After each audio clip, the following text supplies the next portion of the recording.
We start with the COVID-19 situation here in South Korea. The nation has seen its total number of COVID-19 infections surpass the 10 million mark. In other words, 1 out of 5 South Koreans has at some point been infected. This comes after the country recorded its second highest daily tally on Wednesday. Meanwhile, the Prime Minister said the next 2 weeks will be a turning point in overcoming this wave of the pandemic. Shin Ye-eun has our top story. South Korea on Wednesday reported 490,881 new COVID-19 infections. This was a jump of more than 90,000 from the same time last week. Wednesday's figure has brought the number of total COVID-19 infections to over 10 million, at 10,427,247.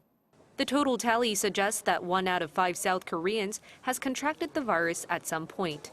Meanwhile, health authorities have clarified what they class as reinfections.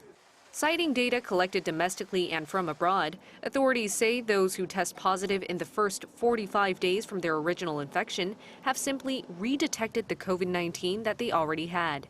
This is because reinfection rates are very low for this period. Officials added that in order to be considered reinfected, 90 days must have passed. Also, only those who report symptoms or who have traveled abroad and have tested positive with the PCR test overseas after 45 days can be considered reinfected. As to when South Korea will see a drop in the number of infections, Prime Minister Kim Boo-kyum said this will happen in the next few weeks.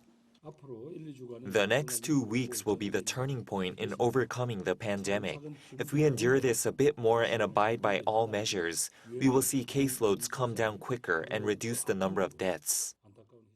The Prime Minister added that authorities will make sure to have enough ICU beds and specialized hospitals for COVID-19 patients in case there's a surge in the number of critically ill patients and deaths after passing the Omicron peak.